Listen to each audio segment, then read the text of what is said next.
Hello बच्चों, नमस्कार। और कैसे हैं आप लोग? ठीक हैं?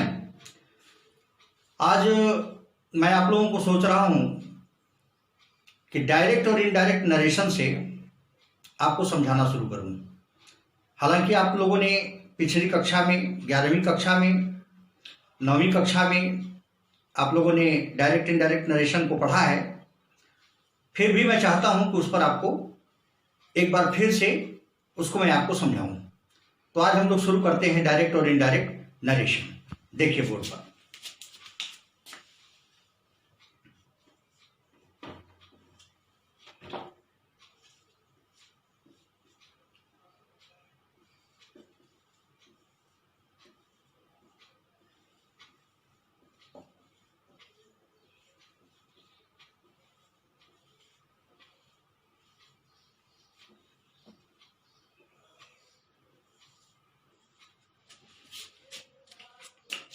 बच्चों, जैसा कि आप जानते हैं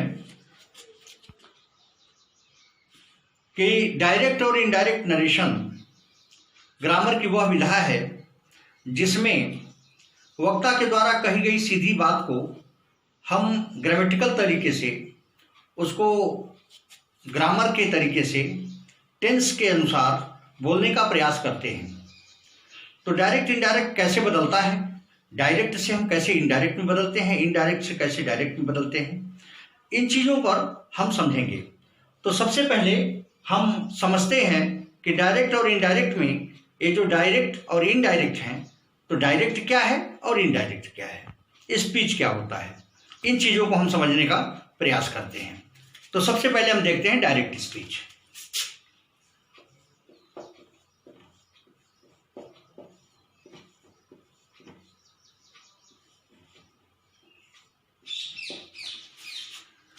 बच्चों, डायरेक्ट स्पीच क्या होता है?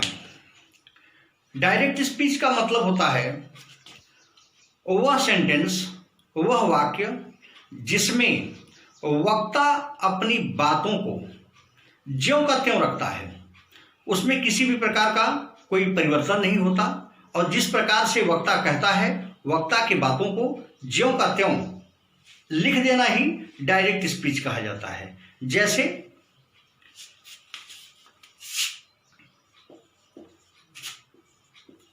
He said, Ram is a good boy.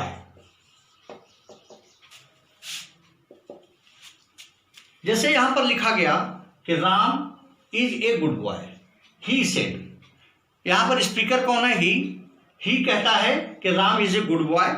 इसमें किसी प्रकार के किसी टेंस का परिवर्तन नहीं किया गया है। इसको हम डायरेक्ट स्पीच कहते हैं। दूसरा होता है इनडायरेक्ट स्पीच।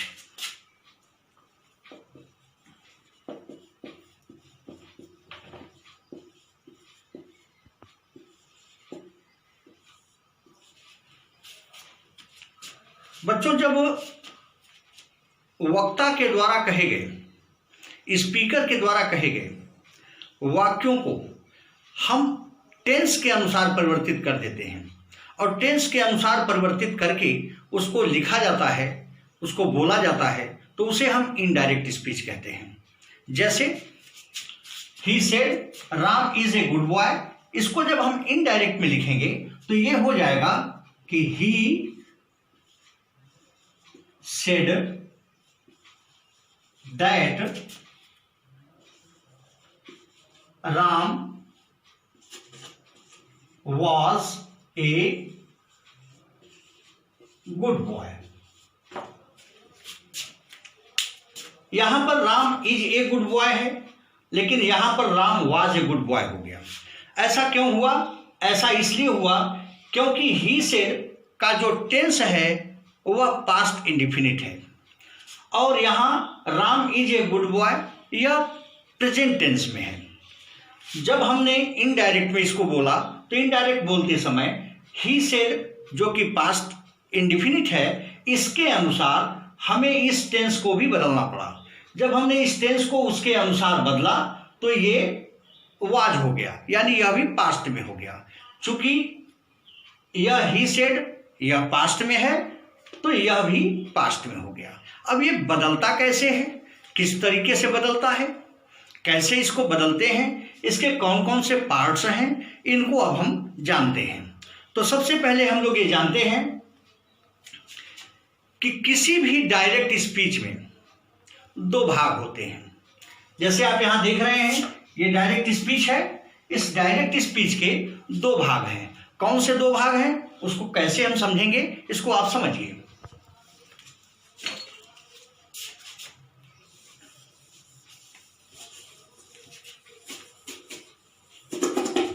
जैसे आप समझिए बच्चों, यहां लिखा है he said Ram is a good boy.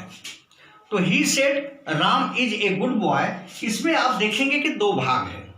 एक भाग है ही सेड, इसके बाद यहां पर ये कामा लगा है। दूसरा भाग है Ram is a good boy, इसको हमने इन्वर्टेड कामाज में रखा हुआ है। तो जो इन्वर्टेड कामाज में रखा हुआ है ये एक अलग भाग हो गया। एक भाग ये हो गया और दूसरा भाग ये हो गया। पहले भाग को हम कहते हैं, जिसमें स्पीकर होता है, जिसमें वक्ता होता है, उस भाग को हम कहते हैं रिपोर्टिंग वर्ब। तथा दूसरा भाग, जिस भाग में वक्ता के द्वारा कहा गया स्पीच होता है, उस भाग को हम कहते हैं रिपोर्टेड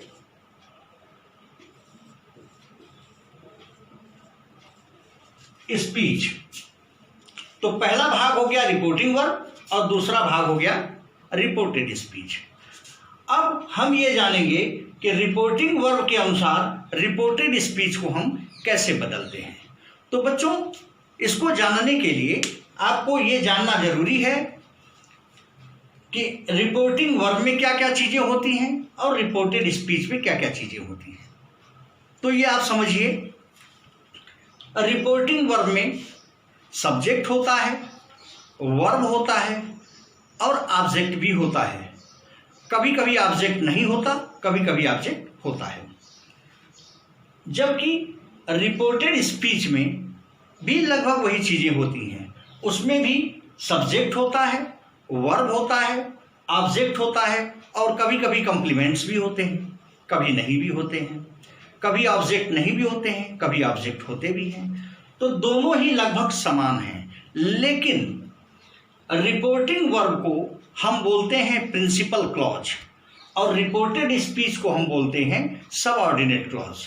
इसलिए क्योंकि प्रिंसिपल क्लॉज हमेशा अपना अर्थ स्पष्ट करता है, लेकिन रिपोर्टेड स्पीच अपना अर्थ स्पष्ट नहीं करता। इस वजह से इसको हम सबऑर्डिनेट क्लॉज या आश्रित उपवाक्य कहते हैं। यानी यह वाक्य अपना अर्थ स्पष्ट करने के लिए इस वाक्य पर निर्भर होता है। इस वजह से यह प्रिंसिपल क्लॉज होता है और यह सबऑर्डिनेट क्लॉज होता है। अब आगे हम इसको ये समझेंगे कि कैसे हम डायरेक्ट से इनडायरेक्ट बनाते हैं, डायरेक्ट से इनडायरेक्ट बनाने के नियम क्या है। तो बच्चों डायरेक्ट से इनडायरेक्ट में बदलने के लिए विभिन्न नियम हैं। उन नियमों को मैं आपको अब बताता हूं। बच्चों, आज मैंने आप लोगों को डायरेक्ट से इनडायरेक्ट क्या होता है, डायरेक्ट और इनडायरेक्ट स्पीच को मैंने आपको बताया। अगले वीडियो में मैं आप लोगों को इसको बदलने के नियम बताऊंगा, किस प्रकार से डायरेक्ट स्पीचेस को इनडायरेक्ट स्पीच में बदला जा सकता है। इसके विषय में हम लोग अगली वीडियो में चर्चा करेंगे।